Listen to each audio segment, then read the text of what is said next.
మా కాలంలో స్కూల్ పోవాలంటే పొద్దునే మా అమ్మ లేచి బువ్వ కూరల నుండి నాకు సర్ది కట్టించి ముద్దుగా తయారు చేసి దోలిస్తుండే. అయితే మధ్యాహ్నం బువ్వ బెల్లప్పుడు అందరం కలిసి ఒకళ్ళ టిఫిన్ ఒకళ్ళు తీసుకొని బంటికి ఇంత కూరలు వేసుకొని తినేటోళ్ళం. కానీ మా దోస్తులలో నా కూరనే తినులా తినేటోళ్ళు. తిన్నాక అబ్బా కూర కమ్మగా ఉందని చెప్పేటోళ్ళు. కానీ ఇవాళ ఇంటి నుంచి సర్ది తెచ్చే తిప్పలే లేదు.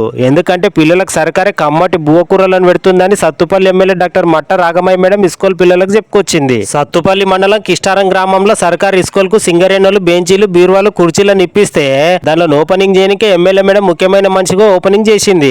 ఈ స్కూల్లో వేసిన బెంచీలలో ఎమ్మెల్యే మేడం తో పాటు వాళ్ళ ఇంటైనక మసంపాటి రాష్ట్ర పెద్ద లీడర్ డాక్టర్ మట్టా దయానంద్ సార్లు కూర్చొని బెంచీలను చెకింగ్ చేసిండ్రు. ఇట్లా కూర్చొని అమ్మో నయం బెంచీలు బాగానే బందోబస్తుగా ఉన్నాయంటే నా బెంచీలు ఇప్పించిన సింగరేణులను మెచ్చుకుంది ఎమ్మెల్యే మేడం. మా కాలంలో బెంచీలు లేక కిందనే కూర్చొని చదువుకునేటోళ్ళమని ఇట్లా చెప్పుకొచ్చింది ఎమ్మెల్యే డాక్టర్ మట్ట రాగమయ్య మేడం. మేము కూడా మీలాగే చిన్నప్పుడు గవర్నమెంట్లో ఇలానే కింద కూర్చొని చదువుకునే వాళ్ళం. మాకు బెంచెస్ కూడా ఉండేవి కాదు.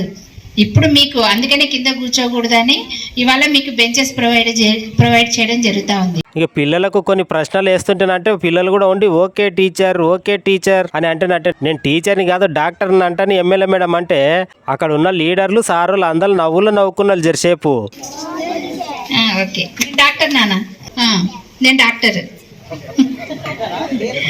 ఈ కార్యంలో అస్తంపాటి పెద్ద లీడర్లు నారాయణవరపు శ్రీనివాస్, నరుకుల అప్పారావు, సింగరేణి పిఓ నరసింహారావు, ఎంఈఓ రాజరామేశ్వరరావులతో పాటు కిష్టారం గ్రామానికి చెందిన అస్తంపాటి పెద్ద లీడర్లే కాకుండా బుడ్డ లీడర్లతో పాటు స్కూల్ సారులు పిల్లల తల్లిదండ్రులు పాల్గొన్నారు.